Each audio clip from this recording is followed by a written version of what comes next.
ও বন্ধুরা, সবাই কেমন আছেন? আমি সকাল 10টায় আসছি স্পেশালিটি হাসপাতালে, ফার্মাসির এখানে ওয়েট করছি। গাড়ি পার্কিং রেখেছে দূরে, গাড়ির জন্য অপেক্ষায়। যে পেশেন্ট নিয়ে আসলাম, সেই পেশেন্টের অনেক জটিল সমস্যা। বাচ্চা মেয়েটার এখানে চিকিৎসা করলে অনেক টাকা লাগবে, অনেক ব্যয়বহুল্য। তা ওরা দিতে পারবে কিনা আমি জানি না, বাসায় গিয়ে আলাপ আলোচনা হবে। উনি সরকারি হাসপাতালে রেফার করে দিলেন ডাক্তার সাহেব, ডক্টর জাহিদ শাহ। ভালোই, ওনার কথাবার্তা, সাজেশন, ব্যবহার খুবই ভালো খুবই সুন্দর করে বুঝিয়ে কথা বললো যে এখানে তো অনেক ব্যয়বহুল্য, এটা তো ওরা চালাতে পারবে না।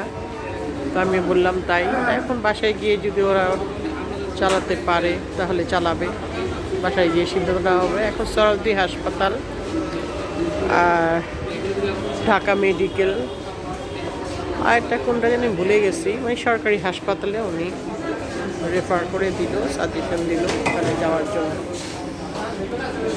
এখন সরদি হাসপাতালে যাব, দেখি গিয়ে কী হয়। তবে ভর্তি রাখবে, সময় লাগবে, সবসময় চেক আপে থাকতে হবে। ওদের ঢাকায় এখন ওরা ঢাকায় কীভাবে থাকবে এটা বাসায় গিয়ে চিন্তা ভাবনা করতে হবে। নাস্তা করিনি, দুপুর আর লাঞ্চ, ব্রেকফাস্ট আর লাঞ্চ বোধহয় একসাথে করতে হবে। যাই হোক, তারপরেও একটা সিদ্ধান্তে তো আসতে পারলাম। ওদের মনের জড়তা দূর করলাম।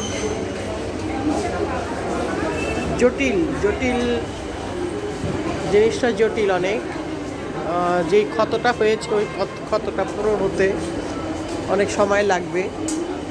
তো ওটা এখন সেলাই করার মতন অবস্থায় নাই, কারণ কিছু এখন ওর সমস্যা যেটা প্রস্রাব পায়খানা, ওটা বের করবে, সাইডে পেটে একটা ফুটো করে দিবে,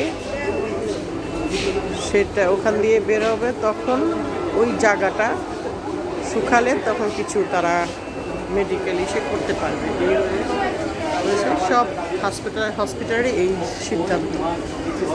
তো ওদের ছিল মেডিকেল ভালো না, কিন্তু আমি বলছিলাম যে না, মেডিকেল খারাপ না, একই রিপোর্ট একই কথা বলছি, সবই ঠিক আছে। এখন এখানে টাকার ব্যাপার, যদি ওরা ব্যয়বহুল টাকা খরচ করতে পারে তাহলে এখানে হবে, তাহলে মেডিকেলে ওখানেও খরচ হবে।